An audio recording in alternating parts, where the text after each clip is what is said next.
Hello, नमस्कार। मेरा नाम दलबीर है और मेरे इस यूट्यूब चैनल में आपका स्वागत है। मेरे इस यूट्यूब चैनल का नाम इंडियन टेक्निकल फार्मिंग है और आज मैं आपके लिए एक खेती से जुड़ी एक नई वीडियो लेकर आया हूं। इस वीडियो में आज मैं आपको बताता हूं कि देसी कपास की वैज्ञानिक खेती कब और कैसे करें और कौन कौन सी सावधानी रखें। अगर आप देसी कपास की बिजाई करते हो तो बिजाई के समय कौन कौन सी सावधानी रखें जिससे कि बीज अंकुरण 100% तक हो, जिससे कि हमें कम खर्च व कम समय में ज़्यादा से ज़्यादा फसल की पैदावार प्राप्त हो, जिससे कि हमें एक अच्छी इनकम प्राप्त हो। इस वीडियो को अंत तक जरूर देखें ताकि आपको खेती से जुड़ी सभी जानकारी प्राप्त हो। अगर आप चैनल पर नए हो तो वीडियो को लाइक, शेयर व चैनल को सब्सक्राइब जरूर करना ताकि अन्य किसानों को खेती से जुड़ी सभी जानकारी प्राप्त हो और आने वाली वीडियो की नोटिफिकेशन आपको मिलती रही। चलो चलिए वीडियो को स्टार्ट करते हैं। यह देसी कपास की किस्में 15 अप्रैल से शुरू होती है बिजाई। हरियाणा में मुख्यतः कपास के 3 तरह के बीज किसानों की तरफ से प्रयोग किए जाते हैं, जिसमें नरमा बिट्टी कॉटन तथा देसी कपास शामिल है। कपास के सभी बीजों की बिजाई अप्रैल से शुरू हो जाती है, जो पूरे महीने में रहती है। देसी कपास लगाने वाले किसानों को हरियाणा सरकार प्रति एकड़ 3,000 रुपये की वित्तीय मदद देती है। इस मदद को प्राप्त करने के लिए राज्य के ऐसे किसानों को मेरी फसल मेरा ब्यौरा पोर्टल पर रजिस्ट्रेशन कराना होता है। रजिस्ट्रेशन की प्रक्रिया 25 जनवरी से शुरू होती है और 31 मई तक रजिस्ट्रेशन करा सकते हैं। जानकारी के मुताबिक किसानों की तरफ से अनुदान के लिए रजिस्ट्रेशन करवाए जाने के बाद उसका भौतिक सत्यापन होगा, जिसके बाद किसानों को अनुदान राशि जारी की जाएगी। गुलाबी सुंडी बनी है समस्या। कपास हरियाणा में प्रमुख नकदी फसल है, जिससे हरियाणा के किसान थोड़ी नमकीन व कमजोर भूमि में सफलतापूर्वक उगा रहे हैं। धान की तुलना में इसमें लागत कम रहती है, जबकि बाजार में इसका भाव धान से अधिक रहता है। ऐसे में किसान कपास की तरफ अधिक आकर्षित हुए हैं, लेकिन बीते कई वर्षों में उत्तर भारत में होने वाली कपास की फसलों पर गुलाबी सुंडी लग जा रही है, जिसमें कपास की फसल खराब हो जा रही है। जिसको देखते हुए बीते कुछ समय से विशेषज्ञ गुलाबी सुंडी मैनेजमेंट के लिए सही टेक्नोलॉजी अपनाने पर जोर दे रहे हैं। वहीं इसी बीच हरियाणा सरकार ने देसी कपास के उत्पादन को बढ़ाने पर जोर दिया है।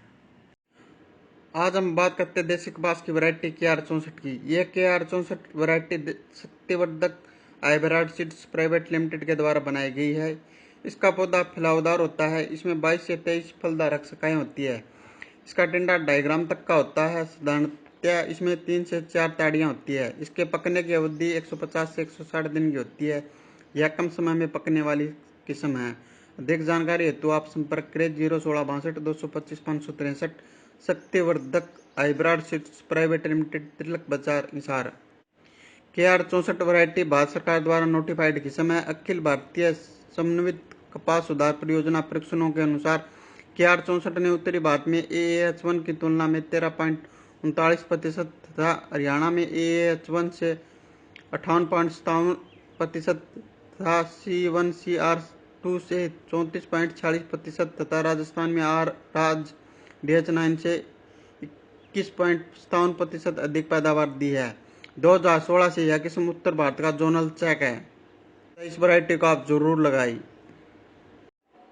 कली व फूल बनने से पहले की अवस्था बोक्की में सुंडियां प्रभावी रहती है, जो बोक्की को खाती रहती है, जिनकी ओर किसान का ध्यान ही नहीं जाता है। उस समय देसी कपास में पौधों पर फूल दिखाई नहीं देती है। ये सुंडियां फूल और फलों को खाती रहती है। बाद में किसान का ध्यान इस ओर जाता है।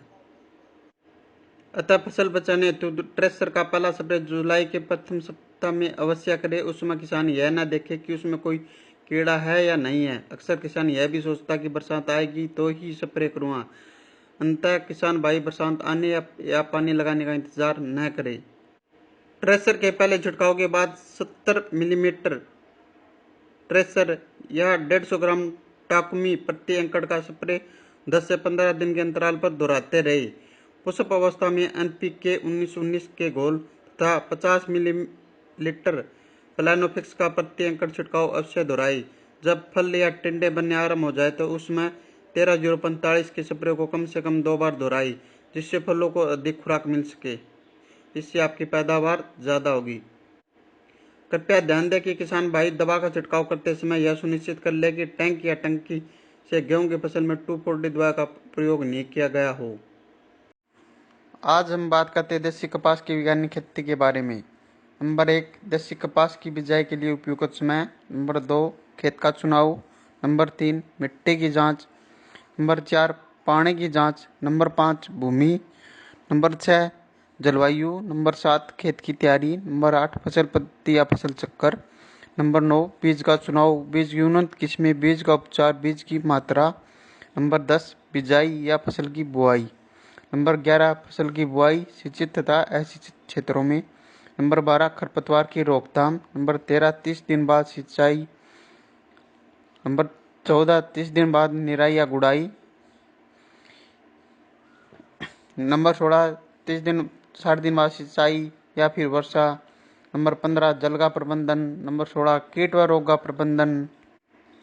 नंबर 17, स्प्रे इमिडाक्लोप्रिड, मोनो असाटाप। फंगस के लिए कॉपर ऑक्सीक्लोराइड इत्यादि। वह फल फूलों के बढ़वार के लिए टॉनिक का प्रयोग। नंबर 1, प्लानोफिक्स। नंबर 2, कल्टार। नंबर 17, फसल में खाद का उपयोग, फिर चुनाई, फिर भंडारण। ये मुख्य स्टेप है जो देसी कपास की फसल में उपयोग किए जाते हैं। अब हम बात करते हैं देसी कपास की पूरी वैज्ञानिक खेती के बारे में। नंबर 1, उपयुक्त समय। देसी कपास की बिजाई का उपयुक्त समय अप्रैल व मई महीना होता है। बाजार में कपास की बहुत सी वैरायटियाँ उपलब्ध होती है। अप्रैल महीने के बिजाई के लिए हम अगेती वैरायटी व 15 मई के बाद हम देसी कपास के लिए 75 वैरायटी का ही चुनाव करते हैं। नंबर 2, खेत का चुनाव। इसके बाद हम देसी कपास की बिजाई के लिए हम खेत का चुनाव करते हैं। अगर पहले उस खेत में सरसों की बिजाई की थी तो सरसों के फन्नों को रोटावेटर की सहायता से 1-2 बार अच्छी तरह से जुताई कर दे ताकि सरसों के फन्ने अच्छी तरह से मिट्टी में मिल जाए। फिर आप हैरो की सहायता से 1-2 बार अच्छी तरह जुताई कर दे। फिर आप लेजर लेवलर की सहायता से खेत को समतल कर दे ताकि खेत की सिंचाई अच्छी तरीके से हो जाए। अब हम बात करते हैं देसी कपास की खेती के लिए मिट्टी की जांच। सबसे पहले अपने खेत की मिट्टी की जांच करवा ले, जिससे हमें यह पता चल जाता है कि मिट्टी में किन किन पोषक तत्वों की कमी है और खेत की मिट्टी किन किन फसलों के लिए उपयुक्त है और इस मिट्टी में कौन कौन सी फसलें उगाई जा सकती है, जैसे गेहूँ, चना, अरहर, सरसों, राया, बरसीन, गन्ना, आलू, मक्का, बाजरा, कपास इत्यादि। मिट्टी की जांच से हमें यह पता चल जाता है कि इसका पीएच मान कितना है। देसी कपास की बिजाई फास्फोरस व पोटाश बिजाई के समय पोरे। अगर फास्फोरस बिजाई पर नहीं डाली गई है तो बोक्की पर पोरे। बोक्की का मतलब फूल आने पर पोरे। आदि नाइट्रोजन बोक्की के समय 45 से 60 दिन व शेष नाइट्रोजन फूल निकलते समय कतारों में दोनों डाली। अगर गेहूं के बाद कपास ले रहे हैं तो बोक्की के समय डाली जाने वाली नाइट्रोजन बिजाई पर पोरे। अब हम बात करते हैं पानी की जांच की। अगर आप फसल की बिजाई के लिए नहरी पानी का इस्तेमाल करते हैं तो यह सभी प्रकार की फसलों के लिए बहुत अच्छा है और इसमें बीज का अंकुरण 100% तक हो जाता है। अगर आप वर्षा के बाद फसल की बिजाई करते हैं तो बीच में बीज का अंकुरण 100% तक हो जाता है। अगर आप बिजाई के समय ट्यूबवेल के पानी का इस्तेमाल करते हैं तो आप इस ट्यूबवेल के पानी की जांच करवा ले। अगर ट्यूबवेल का पानी पीने में भी मीठा तो इसका पानी का पीपीएम ज़्यादा हो सकता है और बीज के अंकुरण के समय यह एक समस्या बन जाता है। अगर पानी का पीपीएम 1000 से कम है और इसमें सभी प्रकार की फसलों के लिए अच्छा है और इसमें बीज का अंकुरण 100% तक हो जाता है। अगर पानी का पीपीएम 1000 से ज़्यादा है तो इसमें बीज का अंकुरण सही तरीके से नहीं हो पाता, इससे हमारा नुकसान हो जाता है। इसलिए पानी की जांच करवाना भी बहुत ज़रूरी है। कपास की खेती के लिए भूमि का चुनाव। कपास की खेती के लिए अच्छी जल धारण और जल निकास क्षमता वाली भूमि होनी चाहिए। जिन क्षेत्रों में वर्षा कम होती है वहाँ इसकी खेती अधिक जल धारण वाली क्षमता वाली मटियार भूमि में की जाती है। जहाँ सिंचाई की सुविधाएं उपलब्ध हो वहाँ बलुई व बलुई दोमट मिट्टी में इसकी खेती की जा सकती है। यह हल्की अम्लीय एवं क्षारीय भूमि में उगाई जा सकती है। इसके लिए उपयुक्त पीएच मान 5.5 से 6.5 है। हालांकि इसकी खेती 8.5 पीएच मान तक वाली भूमि में अच्छी तरह से की जा सकती है। कपास की खेती के लिए मौसम व जलवायु। यदि पर्याप्त सिंचाई सुविधा उपलब्ध हो तो कपास की फसल को मई माह में ही लगाया जा सकता सकता है। सिंचाई की पर्याप्त उपलब्धता न होने पर मानसून की उपयुक्त वर्षा होते ही कपास की फसल उगा सकते हैं। कपास की उत्तम फसल के लिए आदर्श जलवायु का होना आवश्यक है। फसल के उगने के लिए कम से कम 16 डिग्री सेंटीग्रेड और अंकुरण के लिए आदर्श तापमान 32 से 34 डिग्री सेंटीग्रेड होना उचित है। इसके बढ़वार के लिए 21 से 27 डिग्री तापमान होना चाहिए। फल लगते समय दिन का तापमान 25 से 30 डिग्री सेंटीग्रेड और रातें ठंडी होनी चाहिए। कपास के लिए कम से कम 50 डिग्री सेंटीमीटर वर्षा का होना आवश्यक है। 125 सेंटीमीटर से अधिक वर्षा का होना कपास के लिए हानिकारक होता है। कपास की उन्नत खेती के लिए खेत की तैयारी। उत्तरी भारत में कपास की खेती मुख्यतः सिंचाई आधारित होती है। इन क्षेत्रों में खेत की तैयारी के लिए 1 सिंचाई कर 1 से 2 गहरी जुताई करनी चाहिए। इसके बाद 3 से 4 हल्की जुताई कर पट्टा लगाकर बुआई करनी चाहिए। कपास का खेत तैयार करते समय इस बात का ध्यान रखना चाहिए कि खेत पूर्णतः समतल हो ताकि मिट्टी की जल धारण व जल निकास क्षमता दोनों अच्छी हो। यदि खेतों में खरपतवार की ज्यादा समस्या न हो तो बिना जुताई या न्यूनतम जुताई से भी कपास की खेती की जा सकती है। दक्षिणी व मध्य भारत में कपास वर्षा आधारित काली भूमि में उगाई जाती है। इन क्षेत्रों में खेत तैयार करने के लिए गहरी जुताई मिट्टी पलटने वाले हल से रबी फसल की कटाई के बाद करनी चाहिए, जिसमें खरपतवार नष्ट हो जाते हैं और वर्षा जल का संचय अधिक होता है।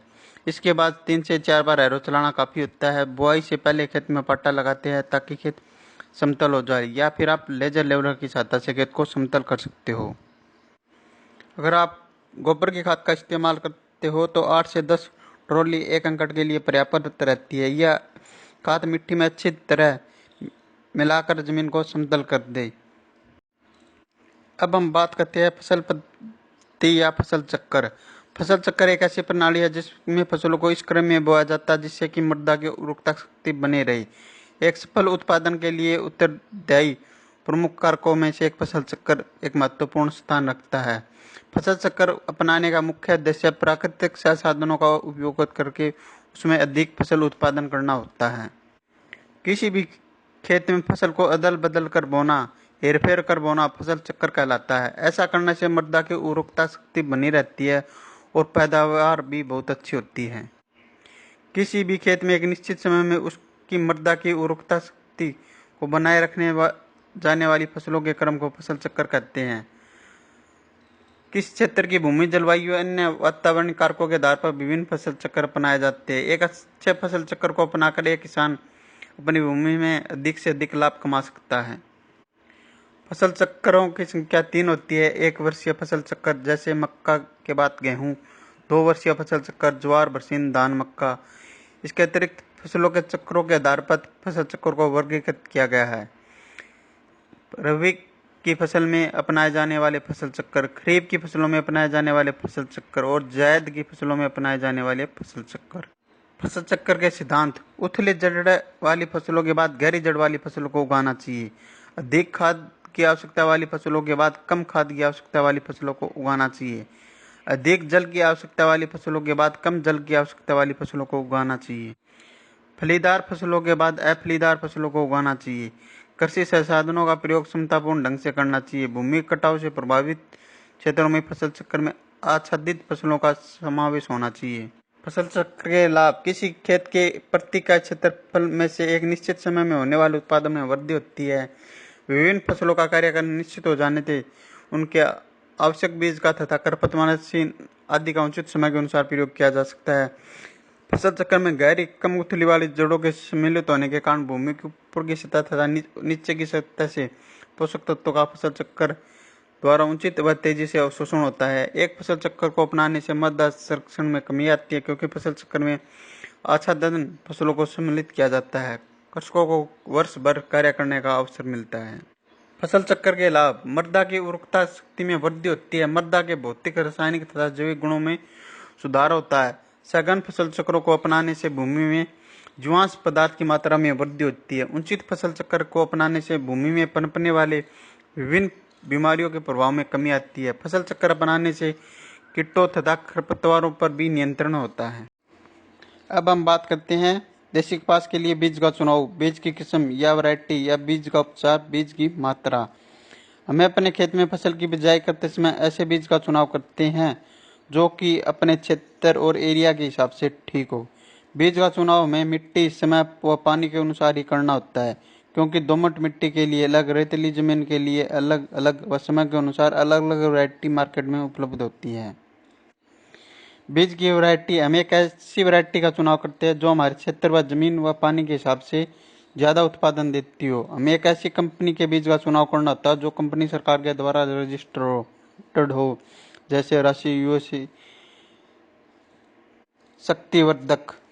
बीज खरीदते समय हमें बीज का पक्का बिल अवश्य लेना चाहिए, जिससे कि बीज के डुप्लीकेट होने के चांस कम होते हैं और एक अच्छा ओरिजिनल बीज हमें एक अच्छा उत्पादन देता है। अब हम बात करते हैं बीज के उपचार की। हम बीमारी की रोकथाम के लिए हम बीज का उपचार करते हैं, जिसे हम FIR भी कहते हैं, जिसे हम फंगिसाइड, इंसेक्टिसाइड और राइजोबियम कल्चर भी कहते हैं। सबसे पहले हम बीज को फंगिसाइड की दवाइयों से उपचार करते हैं, फिर हम उसको इंसेक्टिसाइड की दवाइयों से उपचार करते हैं। इंसेक्टिसाइड दवाइयों के उपचार का मतलब उसे इंसेक्ट की बीमारियों से रोकथाम के लिए किया जाता है। फिर हम राइजोबियम कल्चर से उपचार करते हैं, जो कि पैदावार बढ़ाने में वृद्धि मदद करता है। अब हम बात करते हैं बीज की मात्रा। हम देसी कपास की बिजाई के लिए 1 एकड़ में 2 पैकेट की बिजाई करते हैं। वो संकर किस्मों की वैरायटियों में हम ये 2 पैकेट की बिजाई करते हैं। अगर हम देसी वैरायटी का उपयोग करते हैं तो हम 1 एकड़ में लगभग 2 से 3 किलो बीज की बिजाई करते हैं। लगभग सभी संकर किस्मों का ही उपयोग करते हैं, क्योंकि संकर किस्में ज़्यादा उत्पादन देती है, जैसे KR 64।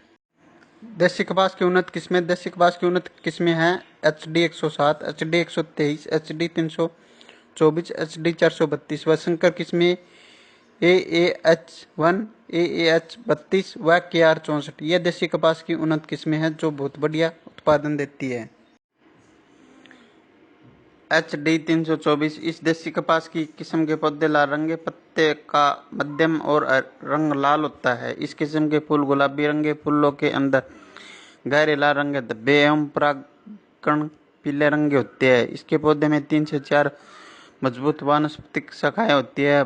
औसत पैदावार 9 से 10 कुंटल प्रति एकड़ है। इसके रेशे की औसत लंबाई 15 से 16 मिलीमीटर और रुई का प्रतिशत 42 है। यह किस्म पकने में 175 से 180 दिन लेती है, इसलिए कपास, गेहूं फसल चक्कर के लिए उपयुक्त है। यदि इस किस्म की बुआई या बिजाई 15 अप्रैल माह के पहले पखवाड़े में की जाए तो अधिक पैदावार के साथ साथ रेशे की गुणवत्ता में भी अच्छी सुधार होती है। बिजाई या फसल की बुआई। बिजाई, अगर आप मशीन की सहायता से खाद की बिजाई वह बीज की बुआई एक साथ कर सकते हैं। हमें बीज की बिजाई सुबह या शाम के समय ही करनी चाहिए। बिजाई के समय हमें लाइन से लाइन की दूरी 3 फुट व बीज से बीज की दूरी 1 फुट व बीज की गहराई 8 से 10 सेंटीमीटर रखनी चाहिए। बिजाई के समय बीज गिल्ली मिट्टी में ही डलना चाहिए व इसके ऊपर 5 से 6 सेंटीमीटर जमीन की परत चढ़ जानी चाहिए, ताकि बीज का जर्मिनेशन अच्छी तरीके से हो सके और बीज का अंकुरण सही तरीके से हो सके। फसल की बुआई सिंचित तथा असिंचित क्षेत्रों में। फसल की बुआई सिंचित क्षेत्रों में नहरी पानी से की जा सकती है व असिंचित क्षेत्रों में वर्षा के आधार पर इसकी बिजाई की जा सकती है। खरपतवार की रोकथाम। खरपतवार की रोकथाम के लिए हमें बिजाई के तुरंत बाद पेंडामेलिथियान 30% EC का ही छिड़काव करना चाहिए। 500 मिलीमीटर दवाई को 250 लीटर पानी में उसका घोल बनाकर उसके ऊपर 1 एकड़ में उसका छिड़काव करना चाहिए। इससे खरपतवारों का जर्मिनेशन नहीं होगा। अब बात करते हैं कपास की खेती के लिए निराई गुड़ाई एवं सिंचाई। पहली निराई गुड़ाई अंकुरण के 20 से 25 दिन के बाद करनी चाहिए। यदि फसल में सिंचाई की जरूरत पड़े तो हल्की सिंचाई करनी चाहिए। इससे कीट व रोग असर कम रहता है एवं अच्छी पैदावार होती है। वहीं अगर बारिश ज़्यादा हो जाए तो हमें सिंचाई की आवश्यकता कम पड़ती है। जल प्रबंधन। कपास की खेती में जल का प्रबंधन भी होना बहुत ज़रूरी है, क्योंकि अगर ज़्यादा बारिश हो जाए तो हमें जल निकास का प्रबंधन करना चाहिए। ये आप पंप की सहायता से कर सकते हो। कपास की खेती के लिए खाद एवं उर्वरक। कपास की उन्नत किस्मों की अच्छा पैदावार के लिए प्रति हेक्टेयर नाइट्रोजन 80 से 120 किलोग्राम, फास्फोरस 40 से 60 किलोग्राम, पोटाश 20 से 30 किलोग्राम, सल्फर 25 किलोग्राम देना चाहिए, जबकि संकर व बीटी किस्म के लिए प्रति hectare nitrogen 150 kilogram, phosphorus 75 kilogram, potash 40 kilogram एवं सल्फर 25 किलोग्राम पर्याप्त होता है। सल्फर की पूरी मात्रा बुआई गैस में तथा नाइट्रोजन की 15% मात्रा बुआई गैस में, बाकी मात्रा 3 बराबर भागों में 30, 60, 90 दिन के अंतराल पर देना चाहिए। वही फास्फोरस व पोटास की आधी मात्रा बुआई गैस में तथा आधी मात्रा 60 दिन के बाद देना चाहिए। वहीं अच्छी पैदावार के लिए अब हम बात करते हैं कपास की फसल में लगने वाले प्रमुख कीट। गुलाबी सुंडी कपास की फसल के लिए अगर कोई सबसे बड़ा दुश्मन कीट है तो वह है गुलाबी सुंडी, जो अपना पूरा जीवन उसके पौधे पर बिताती है।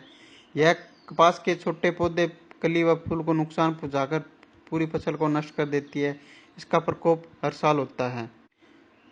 प्रबंधन: इसके नियंत्रण के लिए कोरोमंडल के कीटनाशक फेंडाल 50% ईसी का छिड़काव करें। फेंडाल एक बहुआयामी कीटनाशक है। यह कीड़े पर लंबे समय तक नियंत्रण रखता है। इसके अलावा इसमें तेज तीखी गंध होती है जो वयस्क कीट को अंडा देने से रोकती है। सफेद मक्खी: यह कीट देखने में पीले रंग का होता है, लेकिन इसका शरीर सफेद मोम जैसे पाउडर से ढका होता है। यह पौधे की पत्तियों पर एक चिपचिपा तरल पदार्थ छोड़ता है एवं पत्तियों का रस चूसता है। प्रबंधन: सफेद मक्खी कीट प्रबंधन के लिए कोरोमंडल का फिनियो कीटनाशक का प्रयोग करें। फिनियो में 2 अनोखी कीटनाशकों की जोड़ी है जो 2 विभिन्न कार्यशैलियों से काम कर सकते हैं।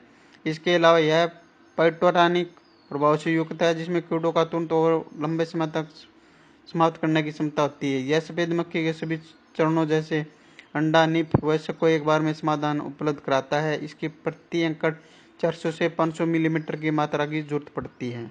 अब हम बात करते हैं माहू या फिट कीट की। यह बेहद कोमल कीट होता है जो दिखने में मटमैले रोग का होता है। माहू कीट कपास की पत्तियों को खुरचकर उसका रस चूस लेता है। इसके बाद पत्तियों पर एक चिपचिपा पदार्थ छोड़ता है। प्रबंधन: इसकी कीट की रोकथाम के लिए कोरोमंडल के फिनियो कीटनाशक का छिड़काव करें। अगर आप दूसरे कीटनाशक का छिड़काव कर सकते हो तो आप डॉक्टर की सहायता के अनुसार। तेला कीट: काले रंग का यह कीट पौधों की पत्तियों को खुरचकर उसका रस पी जाता है। इसके लिए बाजार में बहुत सी कीटनाशक दवाइयाँ उपलब्ध है। आप तेला कीट के लिए संपर्क करें। हरा मच्छर: यह देखने में 5 भुजाएं कर और पीले रंग का होता है। इसके कीट के आगे के पंखों पर एक काला धब्बा पाया जाता है जो कपास की शिशु एवं वयस्क अवस्था में पत्तियों का रस चूसता है, जिससे पत्तियां पीली पड़कर सूखने लगती है। प्रबंध: इसके कीट के प्रबंध के लिए पूरे खेत में प्रति एकड़ 10 पीले प्रपंच लगाने चाहिए। इसके अलावा 5 मिलीमीटर नीम तेल को 1 मिलीमीटर टिनोपाल या सैंडोविट को प्रति लीटर पानी के साथ घोल बनाकर छिड़काव करें।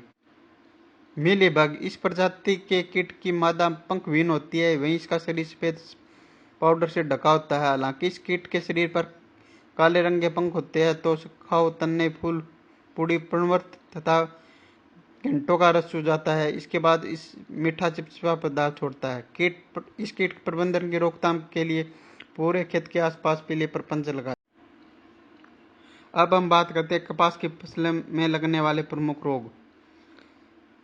नंबर 1 जीवाणु झुलसा एवं कोणीय धब्बा रोग। नंबर 2 मायरोथोसिस पत्ती धब्बा रोग।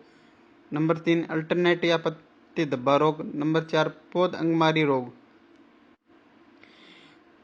जीवाणु झुलसा एवं कोणीय धब्बा रोग: यह रोग पौधे के वायवीय भागों को नुकसान पहुंचाता है, जहां छोटे गोल धब्बे बन जाते हैं जो बाद पीले पड़ जाते हैं। यह कपास की सहपत्तियों और घंटों को भी नुकसान पहुंचाता है। इस रोग के कारण घंटा समय से पहले ही खुल जाता है, जिससे रेशा खराब हो जाता है। इसके रोकथाम के लिए अनुशंसित कीटनाशक का ही प्रयोग करें। नंबर 2 मायरोथिसियम पत्ती धब्बा रोग: इस रोग के कारण पत्तियों पर हल्के और बाद में बड़े भूरे धब्बे बन जाते हैं। इसके बाद पत्तियां टूटकर नीचे गिर जाती है। इससे 25 से 30% उत्पादन में कमी आ जाती है। रोकथाम के लिए अनुशंसित कीटनाशक का ही प्रयोग करें। अल्टरनेट या पत्ती धब्बा रोग: मौसम में अत्यधिक नमी के कारण पत्तियों पर हल्के भूरे रंग के धब्बे बन जाते हैं, जिसके कारण आखिर में पत्तियां टूटकर गिर जाती है। ठंडे में मौसम में इस रोग उग्रता अधिक होती है। इसके रोकथाम के लिए अनुशंसित कीटनाशक का ही या डॉक्टर के परामर्श के अनुसार ही इस कीटनाशक का प्रयोग करें। नंबर 4, पौधंगमारी रोग। यह रोग पौधे की मूसले जड़ों को छोड़कर मूल तंतुओं को नुकसान पहुंचाता है, जिसके कारण पौधा मुरझा जाता है। रोकथाम के लिए अनुशंसित कीटनाशक का ही प्रयोग करें। अब हम बात करते हैं कपास में स्प्रे। कपास में 30 दिन के बाद हल्के दवाई का ही स्प्रे करें, जैसे इमिडाक्लोप्रिड मोनो। उसके बाद आप बीमारी के अनुसार भी आप स्प्रे कर सकते हो, या फिर आप टाटा आसाटा 50% इसी का छिड़काव करें। अगर आप फंगस की दवाई की बीमारी के लिए रोकथाम के लिए छिड़काव करते हैं तो आपको प्रोक्सीक्लोराइड का ही प्रयोग करें। अगर आपके खेत में फल फूलों की संख्या को बढ़ाना चाहते हो तो प्लानोफिक्स कल्टार जैसे टॉनिक का प्रयोग करें, जो खेत में फूलों की संख्या में बहुत भारी मात्रा में जबरदस्त वृद्धि करता है, जिससे फूलों की संख्या में वृद्धि होती है, वह फूलों का झड़ना बंद हो जाता है, जिससे उत्पादन में भारी वृद्धि होती है। अब बात करते हैं उत्पादन की। कपास की खेती से उत्पादन। कपास की चुनाई लगभग नवंबर व दिसंबर के पहले सप्ताह तक हो जाती है। इसकी उत्पादन की बात करें तो प्रति हेक्टेयर 20 से 25 क्विंटल पर हेक्टेयर तक उत्पादन हो जाता है। वहीं बीटी किस्मों का लगभग 30 क्विंटल तक उत्पादन होता है। इसकी चुनाई कर ली जाती है और फिर इसका भंडारण कर लिया जाता है। अगर आपको ये वीडियो पसंद आए तो इस वीडियो को ज़्यादा से ज़्यादा लाइक, शेयर, कमेंट करें व इंडियन टेक्निकल चैनल को सब्सक्राइब करें।